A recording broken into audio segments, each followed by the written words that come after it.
Hello and welcome to Blind and Refined, Losing My Sight, Finding My Way.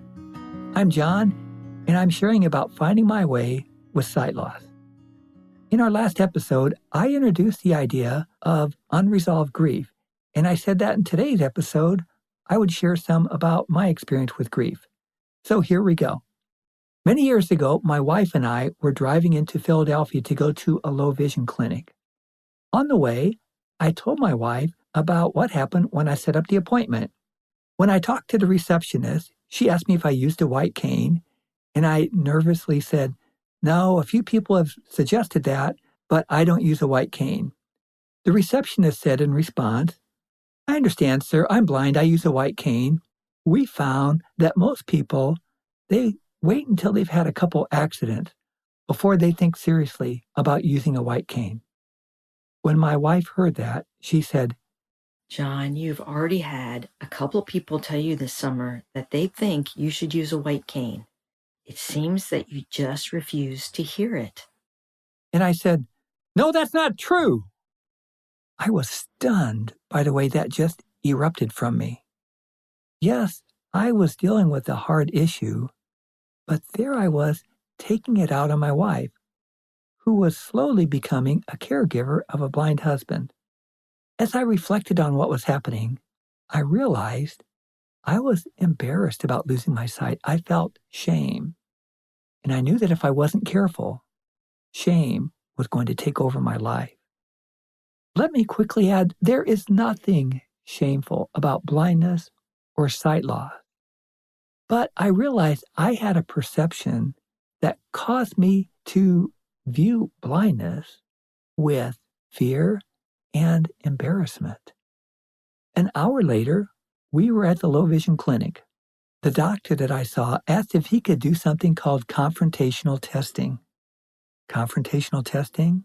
I think I said, okay. A little bit of fear and trepidation there. Well, what he did was he held one magic marker right in front of his nose, and with his other hand, he held one way off to the right as far as he could reach.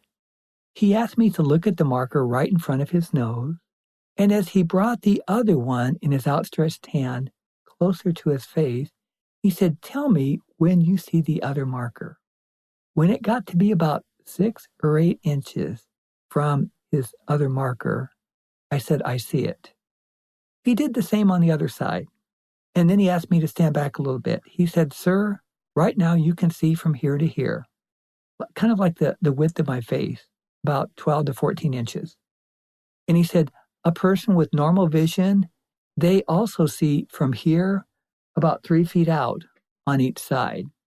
So you're missing that much sight on each side of a person's face. Do you understand that?" I did, and I was beginning to understand why this was called confrontational testing. And then he said, "Sir, for a person in your situation, we would recommend getting training for using a white cane." I looked down for a little bit, and finally I turned to my wife and I said to her, "I heard him. I heard him." That was a pivotal moment because I think it was then that I began to realize I was becoming blind. And that really felt intimidating. We told that story over and over that summer as we spent time with friends, with family, and as we visited with the people that sponsor our missionary work. We cried a lot that summer. We were grieving. And as I think about it, what helped us was a couple things. One was having time to reflect on what was going on and identifying the feelings that came with it.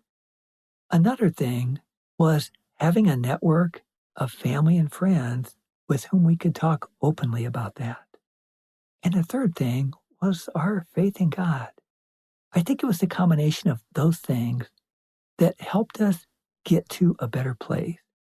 It was hard at times, it was messy, but I was taking steps towards acceptance and becoming more open to training and seeking out other resources. In earlier episodes, I talked about taking steps like avoiding isolation and learning to seek and ask for help. Today's podcast builds on those ideas. So here's my summary. Learn to identify what kind of thoughts and emotions you have and look for trusted people that you can share those things with, and do it as soon as you can.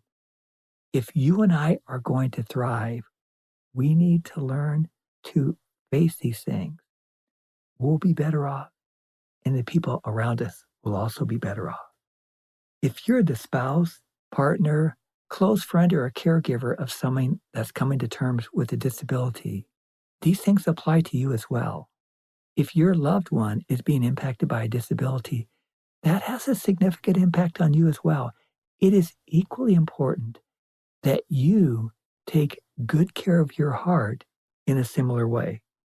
I started out episode 4 talking about refining, going through an arduous process with the end result being something better. Blindness has refined me by helping me grieve. The strong emotions that sometimes come with sight loss have pushed me to be more honest about how I'm really doing, to be honest with myself, with the people that are close to me, and with God.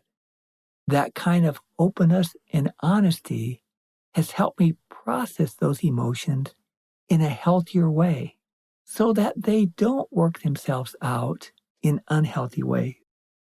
No one likes to grieve, but life has different twists and turns. Sometimes life is just hard, and learning to grieve well will help us thrive.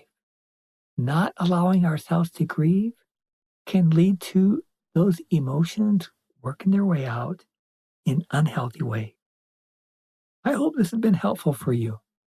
Gibbs, anything you want to add on this subject? Yeah, sometimes a good howl might be what we need as well. So thanks for that input, Gibbs. This is John here with Gibbs. You've been listening to Blind and Refined. If you have thoughts, suggestions, or questions, please feel free to write us at blindandrefined@gmail.com. Thanks for joining us. Have a great day.